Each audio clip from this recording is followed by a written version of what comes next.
Hello, and I still hate pot. So here we are. I'm getting text. You can probably hear that, and that has to do with something that I'm going to mention in a few minutes. So today, it's about that age-old adage. You know how people who were abused as kids. I'm pedaling. If you can hear I'm pedaling on my bike. If you can hear that. Who are abused as kids, they'll say, well, I was hit and I'm fine. And, you take a little deeper look and they're not fine. No surprise. Or they compare it to something worse. Well, at least it wasn't this. At least it wasn't that. So that's what happens with a lot of these potheads in denial. They will say, well, it's better than alcohol.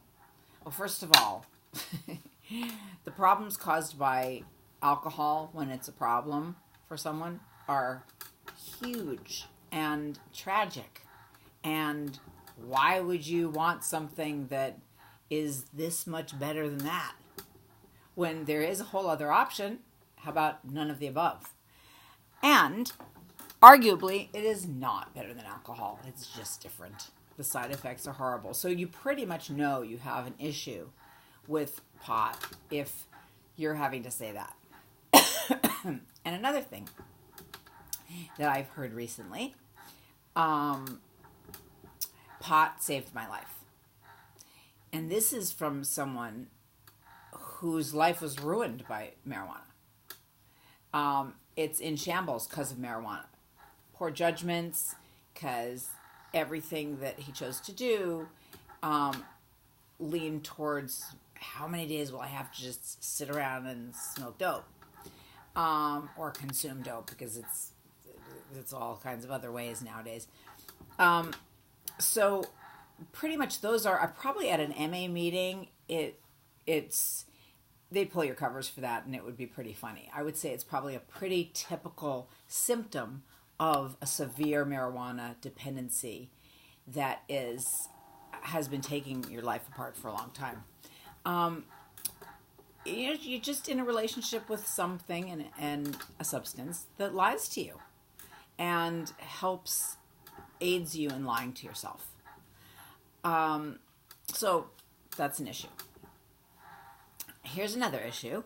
And of course it's related, because I think that marijuana use exacerbates antisocial features and also our fear of just basically communicating, and especially about difficult stuff.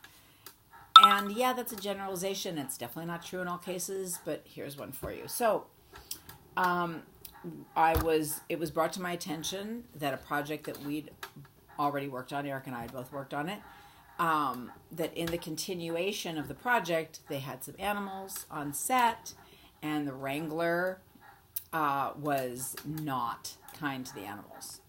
So we immediately made a report, and we're hoping to shut them down, find homes for these animals, and put them out of business so that they have no contact with animals anymore. And we're taking active steps to do that. And when you make these reports, you feel guilty. You feel like the criminal, like you're doing something wrong. You're rocking the boat. And you also worry about jeopardizing your job. You're going to get fired from the show, or they'll never work with you again. They'll know it was you. And what gets forgotten is the animals, which is the point, who need our help, and the actual perpetrators. So how is that any different from a Me Too situation where you're afraid to report abuse because you're afraid of the professional repercussions? They won't like you anymore. They won't hire you again. They'll cut you out of the film. They won't, you'll lose the gig. It's the same. In this case, the animals really need us to advocate for them. And it's Meow Too, although these were not cats. It's Meow Too rather than Me Too, but it is the same. There are a million situations where we can't do right by someone who needs our help or by ourselves. Because, and there's Straby. Straby, come here. Come in. He just turned up, and we want to find out if he has people, but otherwise he's ours. He just needs to eat a lot. He's very skinny. And he's an old guy. He's our new rescue. Come on in the room. Yeah, there we go. Anyway, so remember, yeah, the boat's already rocked. You're not the one rocking it. Actually, you're the one who's going to set it sailing smoothly once somebody's not being hurt anymore. I'm going to go feed Straby. Thank you for listening. I hate pot. Okay, Straby.